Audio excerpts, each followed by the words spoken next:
The Great Hall of the Galactic Council stretched across 3 kilometers of polished crystal and floating metal platforms. 47 different alien species had gathered for their monthly meeting, just as they had done for over 3,000 years. The air hummed with translation devices working overtime to convert hundreds of different languages into something everyone could understand. Ambassador Zekathari stood at the center podium, his purple skin gleaming under the artificial lights. His forearms moved gracefully as he spoke, and his large black eyes scanned the assembled crowd. He was proud to represent the hegemony, one of the most powerful civilizations in the galaxy. Fellow council members, Zekathari began, his voice carrying clearly through the vast chamber. Today we discuss a matter of little importance, but one that requires our attention nonetheless. The floating jellyfish-like beings of Sector 7 pulsed with mild interest. The crystal creatures from the Andromeda spiral shifted their geometric forms slightly. Even the energy beings that looked like living lightning seemed to focus their attention on the speaker. We have discovered a new species, Zekathari continued. They call themselves humans, and they live on a small blue planet they name Earth.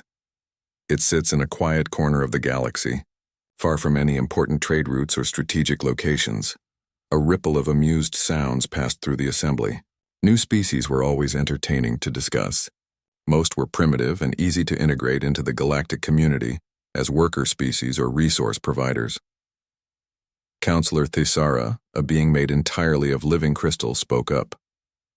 Her voice sounded like wind chimes in a gentle breeze. What is their technology level, Ambassador?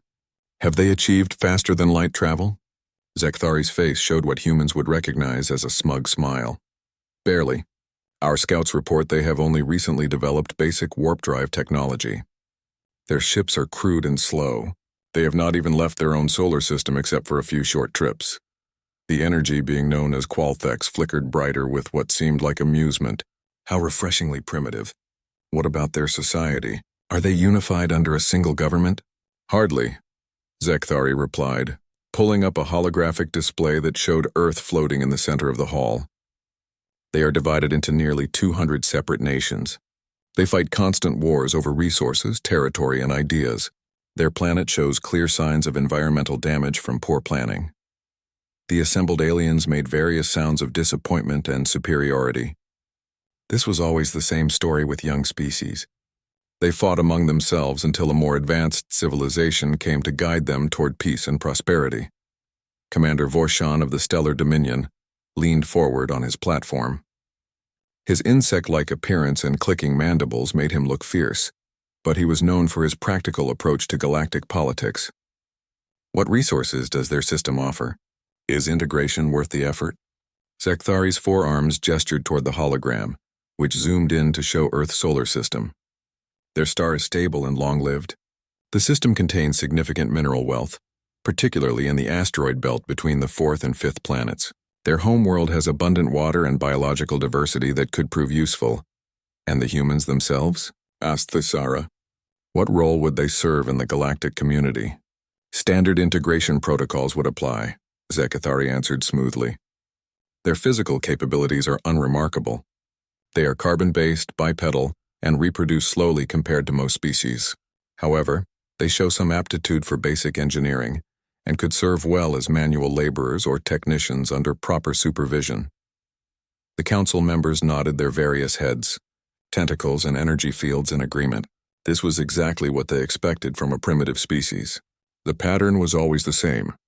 A young civilization would be discovered, evaluated, and then smoothly integrated into the galactic order under the guidance of their betters. Elder Rixthal of the Ancient Collective spoke up from his position near the back of the hall. His species was among the oldest in the galaxy, and his words carried great weight. What is your recommended course of action, Ambassador? Zekathari had been waiting for this question. I propose we follow Standard First Contact Protocol 7. A fleet of 12 medium cruisers should be sufficient to make our presence known and guide them toward peaceful integration. The humans will undoubtedly be overwhelmed by our superior technology and grateful for our guidance. Several council members made sounds of approval. Protocol 7 had been used successfully dozens of times over the centuries. The process was simple and effective. Arrive with enough ships to demonstrate superiority, Present terms for peaceful integration that were really terms of surrender, and wait for the inevitable acceptance. What timeline do you suggest? Asked Commander Vorshan. The fleet can be assembled within one standard week, Zekthari replied confidently. Travel time to their system will be approximately 2 weeks. I estimate the entire integration process will be complete within a standard month. Elder Rixthol shifted in his floating chair. And if they refuse our generous offer of guidance? Zekthari's smile grew wider. Elder, with respect, look at their technology level. Their most powerful weapons are barely capable of destroying a single city. Their ships are so primitive they still use chemical rockets for local transportation. What could they possibly do against even one of our cruisers, let alone 12? Laughter echoed through the great hall. The sound was strange, as each species had its own way of expressing amusement, but the meaning was clear. The idea of humans posing any threat to the Galactic Council was absurd. Qualthex flickered with what might have been curiosity. Have they shown any unusual characteristics? Sometimes primitive species have unexpected talents. Nothing noteworthy, Zekthari answered dismissively. They show typical patterns of creativity and problem-solving for their development level. They are perhaps slightly more aggressive than average, but this is common among species that have not yet learned the benefits of peaceful cooperation. The vote was called, and it was unanimous. The humans would be integrated into the galactic community whether they wanted to be or not. It was for their own good, after all. Left to their own devices, primitive species usually destroyed themselves within a few hundred years. The Council was offering them a chance at a better future under wise guidance. As the meeting concluded and the various species began to disperse to their ships and quarters, Zekthari felt satisfied with a job well done. In a few weeks, he would add another successful integration to his record. The humans would join the dozens of other species that now lived peaceful, productive lives under Council supervision. He had no way of knowing that human sensors had detected his scout ships months ago. He could not imagine that Earth's governments had been unified in secret for years, working together on projects he could never conceive of. And he certainly had no idea that deep in the asteroid belt he had so casually mentioned, something massive was stirring to life. The Council had made its decision based on incomplete information and centuries of successful encounters with primitive species. They had no reason to suspect that this time would be different. After all, what could a barely space-capable species possibly do to surprise the masters of the galaxy? Within hours, the first ships of the integration fleet began launching from stations across Council space, their crews confident and their weapons powered down. It would be a routine mission just like all the others. At least that's what they believed as they set course for the small blue planet called Earth. Admiral Sarah Chen stood in the observation deck of Deep Space Station Pluto, watching the stars through the massive transparent aluminum window. At 63 years old, she had spent most of her adult life preparing for this exact moment. Her gray hair was pulled back in a tight bun, and her dark eyes showed the weight of decisions that could determine humanity's future. The communication panel behind her chirped softly. Lieutenant Rodriguez turned from his console, his young face serious. Admiral, long-range sensors are picking up the alien fleet. 12 ships, just as our intelligence predicted. They'll reach the outer system in approximately 14 hours. Chen nodded slowly. She had been expecting this news, but hearing it still sent a chill down her spine. Signal condition yellow to all stations. Activate the Damocles protocol. Yes, ma'am. Rodriguez's fingers flew over his controls, sending coded messages to secret facilities across the solar system. Within minutes, bases on Earth, Luna, Mars, and in the asteroid belt would receive the signal they had been waiting for. Chen walked to her private communication booth and sealed the door behind her. The quantum-encrypted channel connected her directly to the most secure bunker on Earth, buried 3 kilometers beneath the Rocky Mountains. The familiar face of General Harrison appeared on her screen. Sarah, Harrison said, his voice tense. Are we really doing this? We don't have a choice, Marcus, Chen replied. The xenoanthropology team has analyzed every bit of data we've collected on these aliens over the past 5 years. They're not coming to make friends. They're coming to make us servants. Harrison rubbed his weathered face with both hands. Remind me again how we managed to keep this secret from them for so long? Chen smiled grimly. Because we learned from our mistakes in the 20th century. When we detected their scout ships in 2157, we didn't panic. We didn't broadcast signals across the galaxy announcing our presence. Instead, We watched and we learned. The conversation was interrupted by another incoming signal. Dr. Elizabeth Park, the head of the Damocles Project, appeared in a split screen. Her Asian features were drawn with exhaustion, but her eyes blazed with determination. "Admiral, the Ragnarok is ready for launch," Park reported. "All systems are green across the board. Captain Torres and his crew finished their final preparations an hour ago." Chen felt her heart rate increase. After 15 years of construction in absolute secrecy, humanity's greatest achievement was about to be revealed. "What's the status of the other ships in the fleet?" "The conventional fleet is maintaining their hidden positions throughout the system," Park answered. "The aliens will detect them eventually, but they'll look like standard defensive vessels. Nothing that should alarm them." Harrison leaned forward on his screen. "Elizabeth, are you absolutely certain the Ragnarok will work as designed? We're betting everything on technology that's never been tested in real combat." Dr. Park's expression remained confident. "General, we've run every simulation possible. The gravitational manipulation drive works perfectly. The quantum armor plating has withstood every test we could devise. And the weapon—" She paused, shaking her head in amazement. "The weapons are beyond anything these aliens have ever seen." Chen remembered the first time she had seen the Ragnarok's blueprints. The ship was 15 kilometers long and shaped like a predator's jaw. Its hull was made from materials that bent light around them, making the ship nearly invisible when it wanted to be. The power source was a controlled singularity that provided energy levels that still made the scientists nervous. "How long until the Ragnarok reaches the intercept point?" Chen asked. "Captain Torres reports he'll be in position in 6 hours," Park replied. "The ship is running silent, so the aliens won't detect it until Torres wants them to." Harrison spoke up again. "Sarah, are we sure about Torres?" "He's only 38 years old. This is the most important mission in human history." Chen had wondered the same thing when Torres was selected for command, but after working with him for 3 years, she understood why the selection committee had chosen him. Marcus Torres was brilliant, calm under pressure, and had an intuitive understanding of both human psychology and military strategy. "Torres is the right choice," Chen said firmly. "He understands what we're trying to accomplish. We're not just defending Earth. We're announcing to the galaxy that humanity will not be anyone's servant species." The three leaders continued their final coordination for another 20 minutes. When the call ended, Chen found herself alone in the booth, staring at her reflection in the dark screen. In a few hours, everything would change. Either humanity would emerge as a major power in galactic politics, or they would be crushed by forces beyond their understanding. She left the booth and returned to the observation deck. Lieutenant Rodriguez looked up from his instruments. "Admiral, we're receiving a transmission from the alien fleet. They're demanding that Earth respond to their authority." "Let them wait," Chen replied. "They'll get their answer soon enough." Deep in the asteroid belt, hidden among the tumbling rocks and ice, the massive construction facility that had been humanity's greatest secret was finally opening its doors.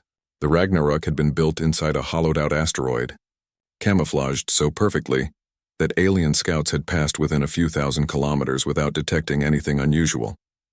Captain Marcus Torres stood on the bridge of the Ragnarok, watching as the asteroid shell split apart like an opening flower. His crew of 200 represented the best and brightest of humanity's military forces.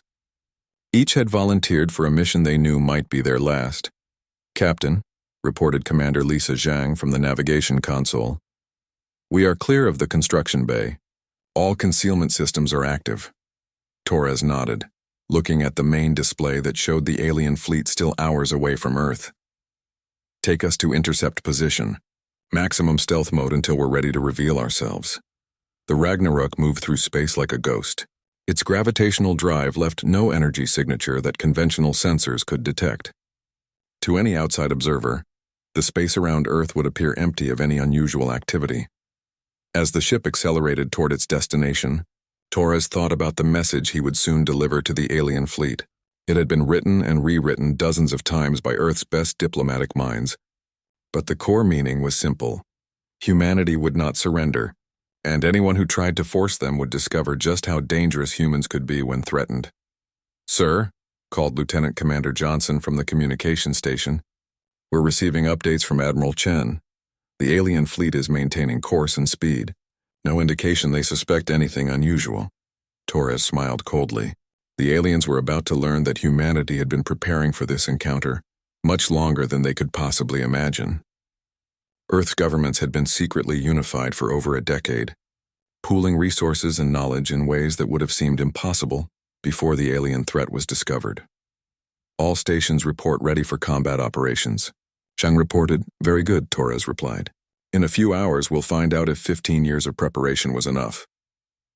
The Ragnarok continued its silent approach through the void, carrying with it the hopes and fears of an entire species.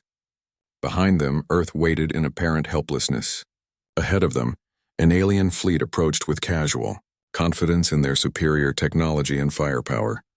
Neither side yet realized that they were about to participate in a moment that would reshape the balance of power in the galaxy forever. Commander Velthar of the Hegemony Fleet stood on the bridge of his flagship, the dominant force watching the primitive solar system grow larger on his displays. His forearms were crossed behind his back in a gesture of casual confidence. This was his 15th first contact mission, and they were all basically the same. Show up, demonstrate superior firepower, accept surrender, move on to integration. Commander, called his sensor officer, a nervous young Hegemony citizen named Kesith. We are detecting multiple human vessels in the outer system. They appear to be maintaining defensive positions around their homeworld. Velthar moved to the tactical display and studied the readings. 12 human ships were visible, spread out in what looked like a basic defensive formation.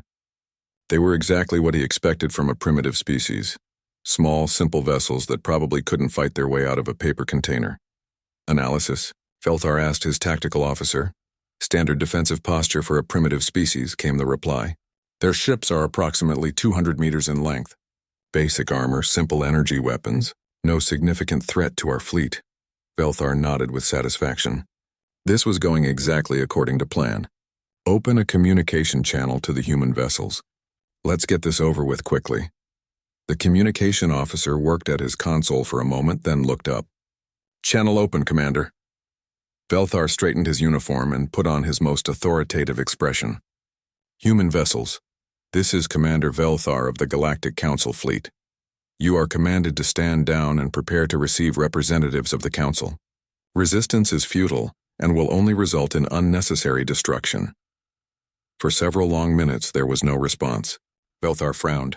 Usually, primitive species responded immediately, either with fearful surrender or desperate threats. This silence was unusual. Sir, the communication officer reported, we are receiving a response, but it's not from any of the vessels we can see. What do you mean? Velthar demanded.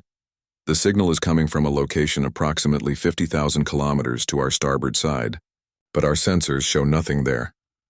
Before Velthar could respond, something impossible happened. Space itself seemed to shimmer and twist, and suddenly there was a ship where nothing had been before, but calling it a ship was like calling a mountain a pebble. The thing that appeared on their screens was massive beyond anything Velthar had ever seen. By the void, whispered Kesith, his voice shaking. What is that thing? The human vessel stretched across 15 kilometers of space, its dark hull seeming to absorb light rather than reflect it.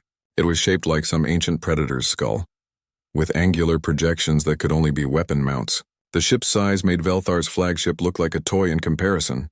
That cannot be real, Velthar said, but his voice lacked conviction. Our intelligence report said they were primitive. They barely have faster-than-light travel. Commander, the tactical officer called out, his voice tight with fear. I'm reading power signatures from that vessel that are off our measurement scales.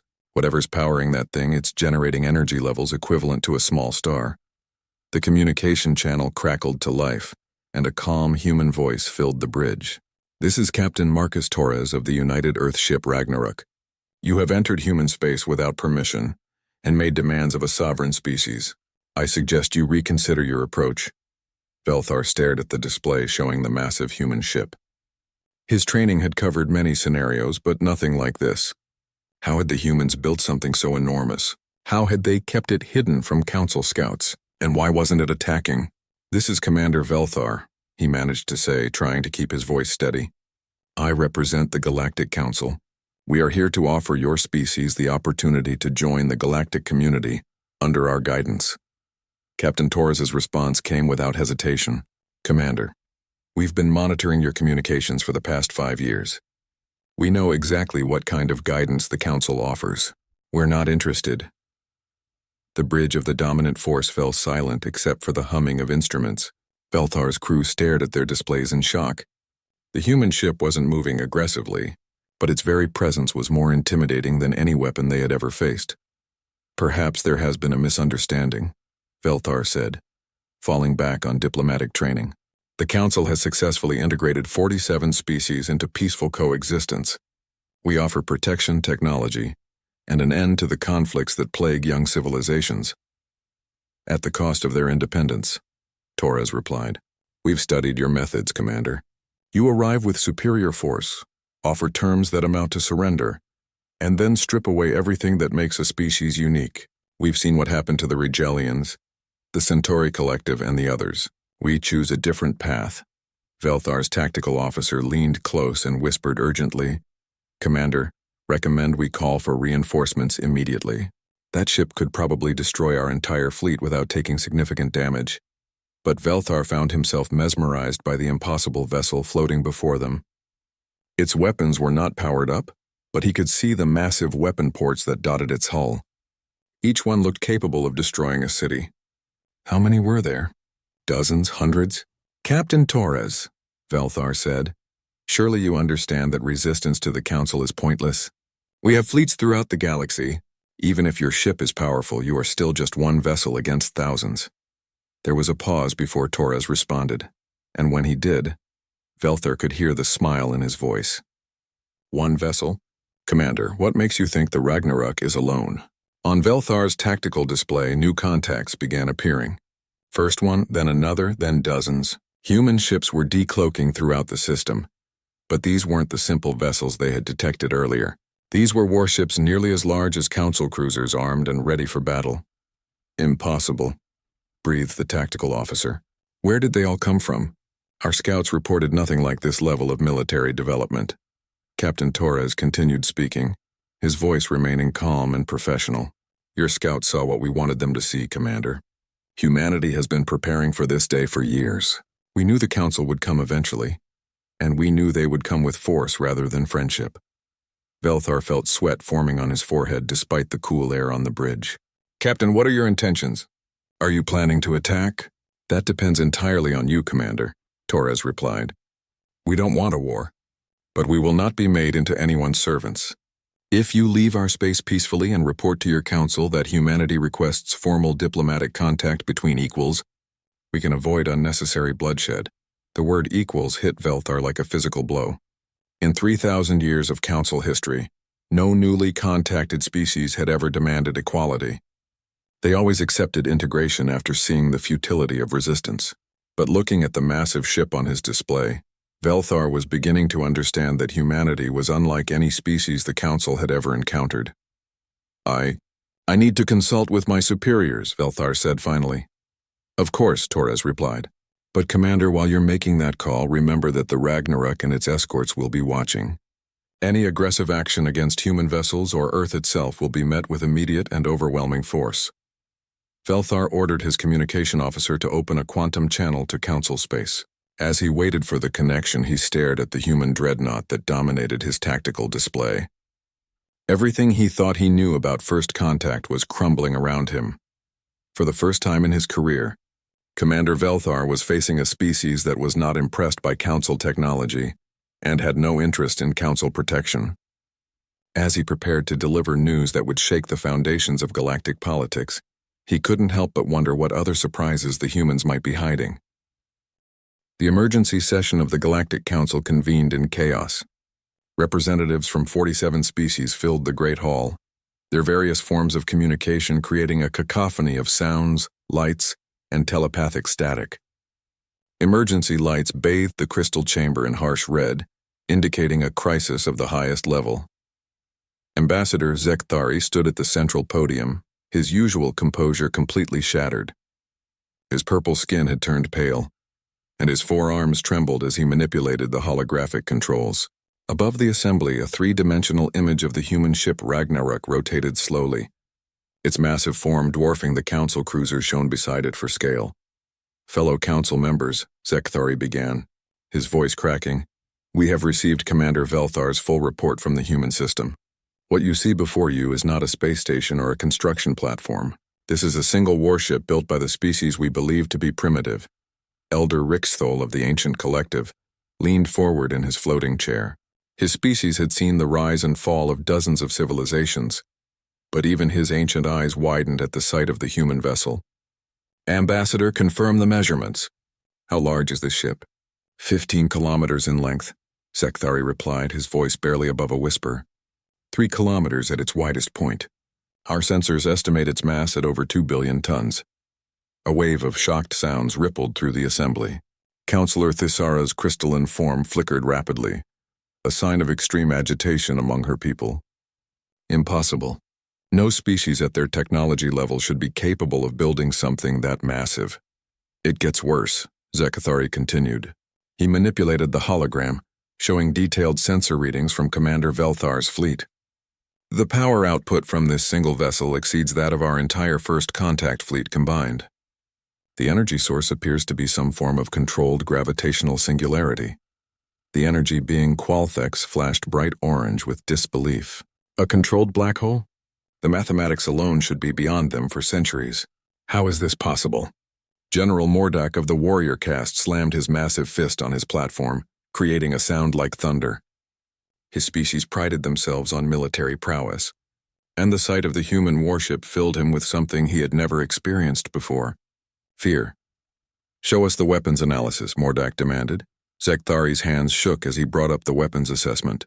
Red highlights appeared across the Ragnarok's hull, marking over 300 separate weapon systems.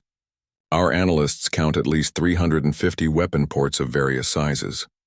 The largest appeared to be some form of gravitational cannon that could theoretically crack a moon. The silence that followed was deafening. For 3,000 years, the Council had maintained peace through superior technology and overwhelming force. No species had ever challenged them, because no species had ever possessed the capability. Until now, Commander Vorshan of the Stellar Dominion spoke up, his insectoid features twitching with nervous energy. What of their fleet? Surely this monstrosity is their only major vessel. No, Zekthari replied, bringing up tactical scans of the entire human system.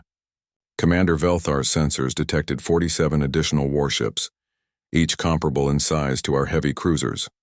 The humans have built an entire battle fleet while somehow keeping it completely hidden from our scouts. Dr. Yasara of the Science Collective, a being that looked like a floating brain with tentacles, pulsed with confused patterns of light.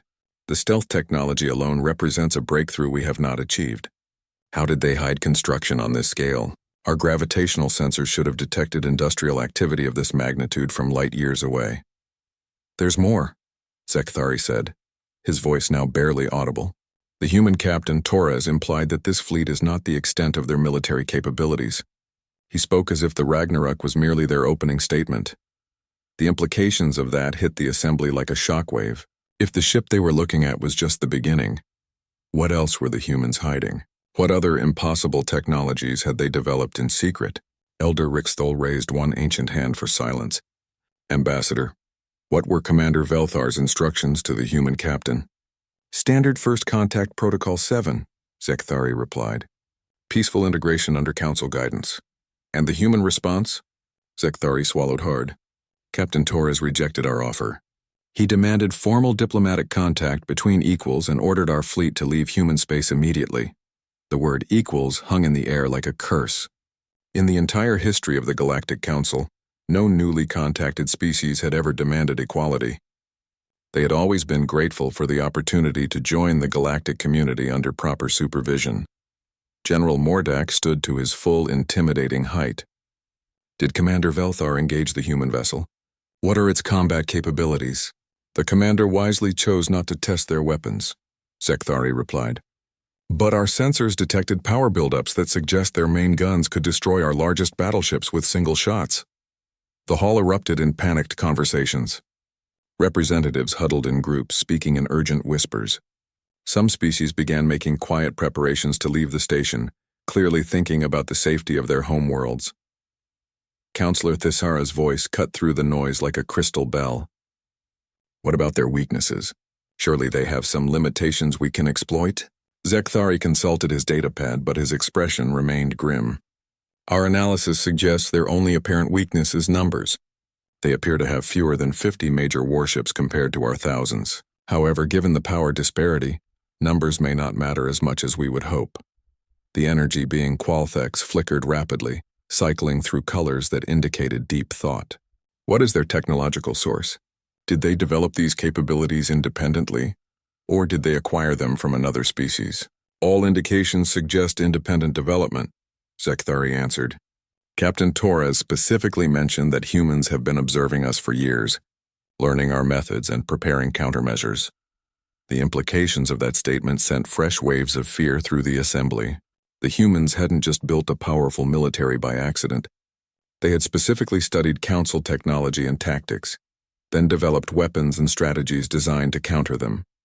Elder Rixthal spoke into the growing panic. What is Commander Velthar's current status?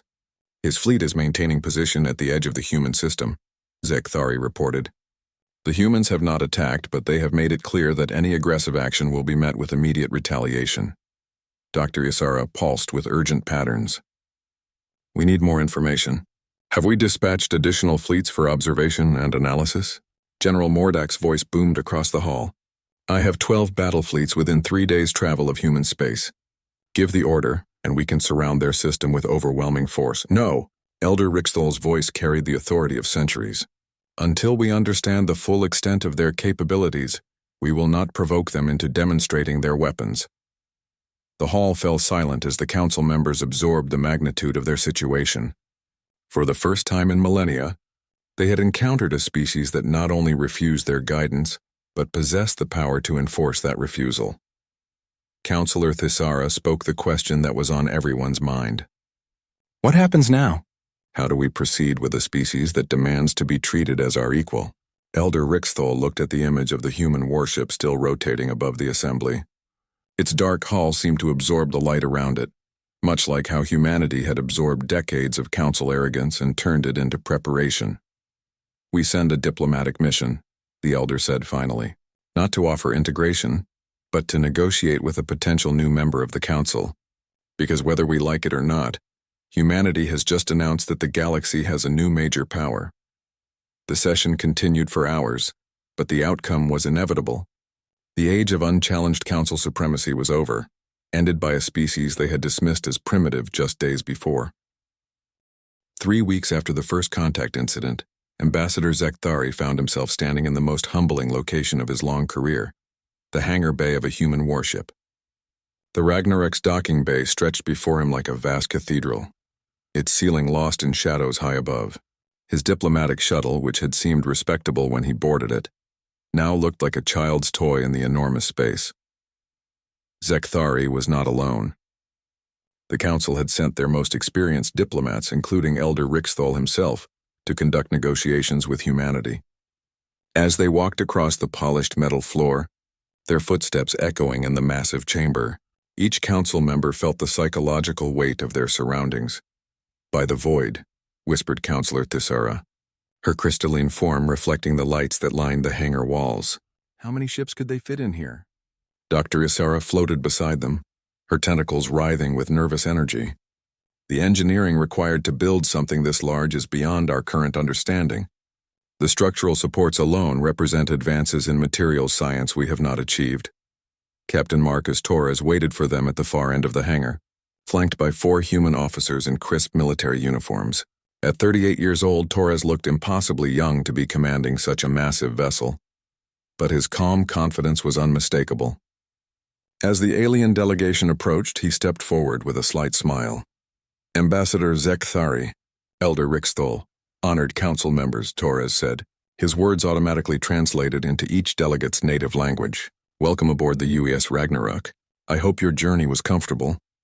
Zekthari struggled to find his diplomatic composure. Everything about this situation was wrong according to his training. He should be the one in the position of authority, offering guidance to a primitive species. Instead, he felt like a supplicant begging for an audience. Captain Torres, Zekthari managed to say, the council appreciates your willingness to meet with us. We hope to establish a productive relationship between our species. Torres nodded politely. That's our hope as well, Ambassador. Please follow me to the conference room. I think you'll find it comfortable for your various species' needs. As they walked through the ship's corridors, the council delegation couldn't help but stare at everything around them. The walls were lined with displays showing technical readouts that made no sense to their experts. Human crew members moved with quiet efficiency, barely glancing at the alien visitors. The ship hummed with power that seemed to vibrate through their bones. The conference room was surprisingly elegant, with a large oval table and chairs adjusted for each species' physiology. Floor-to-ceiling windows showed the star field outside, with Earth's blue-white marble visible in the distance. But what dominated the view were the other human warships, dozens of them, arranged in defensive formations throughout the system. "Please, be seated," Torres said, taking his place at the head of the table. "Before we begin formal negotiations, I think it's important that we understand each other's positions clearly." Elder Rixthol settled into his floating chair, his ancient eyes studying the human captain carefully. "Captain, the Council has come here to offer humanity a place in the galactic community. This is an honor that has been extended to only 47 species in our history." Torres leaned back in his chair, his expression remaining friendly but firm. "Elder, with respect, we've been monitoring Council communications for years. We know exactly what kind of honor you're offering. We've seen what happened to the Rigelians after they accepted your guidance. Their entire culture was erased within a generation." The accusation hung in the air like a challenge. Zekthari shifted uncomfortably in his seat. "Captain, the Rigelians chose to adopt more efficient forms of governance and social organization. The Council merely provided guidance. The Council stripped away their language, their art, their religion, and their independence," Torres replied without raising his voice. "You turned a proud warrior culture into compliant factory workers. We've also studied what happened to the Centauri Collective, the Altarian Republic, and 24 other species. The pattern is always the same." Dr. Isara pulsed with defensive colors. "Those species chose integration because they recognized the benefits of joining a peaceful, stable galactic community. The Council has maintained peace for over 3,000 years. Peace through submission," Torres said. "You've created stability by crushing anything that might challenge your authority. But you've never encountered a species that could defend itself before, have you?" The silence that followed was profound. Every council member knew the truth of Torres's words, but none had ever expected to be confronted with it so directly by a supposedly primitive species. Councillor Thisara's voice chimed like breaking glass. "Captain, what exactly are you proposing?" "Surely you understand that resistance to the established galactic order is futile." Torres smiled, but there was steel behind his eyes. "Councillor, 3 weeks ago you might have been right. But let me show you something that might change your perspective." He touched a control on the table, and the room's displays lit up with tactical information. Star maps showed the positions of Council fleets throughout the galaxy, alongside assessments of their capabilities and weaknesses. The aliens stared in shock at the detailed intelligence humanity had gathered. "We've been watching you for 5 years," Torres explained calmly. "We know the locations of your major bases, the capabilities of your fleets, and the political tensions between your member species. We've also been developing countermeasures." Elder Rixthol leaned forward, his ancient face grave. "Captain, are you threatening the Council?" "Not at all," Torres replied. "I'm simply demonstrating that humanity is not the helpless primitive species you expected to find. We're offering you a choice that you've never had to make before. You can have humanity as an equal partner in galactic affairs, or you can have us as an enemy that knows all your secrets." General Mordak, who had remained silent until now, spoke up with barely controlled aggression. "Human, you speak boldly for someone whose entire fleet could be surrounded and destroyed by our superior numbers." Torres's smile widened. "General, you're absolutely right that you have more ships than we do. But quantity isn't everything in modern warfare." He touched another control, and the display showed technical specifications that made the aliens gasp. "Each of our Titan-class vessels carries firepower equivalent to a Council battle fleet," Torres continued. "Our weapons can engage targets from distances your sensors can't even detect. And unlike your standardized designs, every human ship has been built with different capabilities, making it impossible for you to develop universal countermeasures." Dr. Yisara's tentacles writhed frantically. "This level of military advancement should be impossible for a species at your development stage." "How did you achieve it?" "By learning from your mistakes," Torres answered. The Council has grown complacent after 3,000 years of unchallenged supremacy. You've stopped innovating, stopped pushing the boundaries of what's possible. Humanity has had the advantage of studying your technology while developing our own, from a completely different foundation. Zekthari found his voice again, though it shook slightly. Captain, what are your terms? What does humanity want from the Council? Torres leaned forward, his expression becoming serious. We want what every species should have, the right to exist as equals in the galactic community. We propose that the Council be reformed to include humanity as a full member, with equal voting rights and equal representation. The shock on the aliens' faces was complete. In 3,000 years, no species had ever demanded Council membership as an equal. They had always been grateful to serve in subordinate roles. Furthermore, Torres continued, we propose that all species currently under Council guidance be given the opportunity to choose their own level of integration. Some may prefer the security of close supervision, but others might want to reclaim their independence. Elder Rixthal was quiet for a long moment, considering the implications. And if the Council refuses these terms? Torres's expression remained calm, but his words carried unmistakable steel. Then humanity will begin offering an alternative to Council membership. We will provide protection and alliance to any species that wants to maintain its independence. I think you'll find that many of your current subjects are less happy with their situation than you believe. The negotiation continued for hours, but the outcome was inevitable. Faced with humanity's demonstrated power and detailed knowledge of Council weaknesses, the aliens had no choice but to accept a new reality. When the talks concluded, humanity had achieved something unprecedented in galactic history. They had forced the Council to accept them as equals rather than subjects. More importantly, they had opened the door for other species to reclaim their independence. As the Council delegation departed, Elder Rixthal looked back at the massive human warship one last time. Captain Torres, he said quietly, you have changed the galaxy today.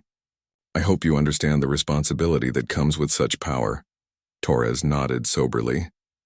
Elder, humanity has spent its entire history learning about responsibility the hard way.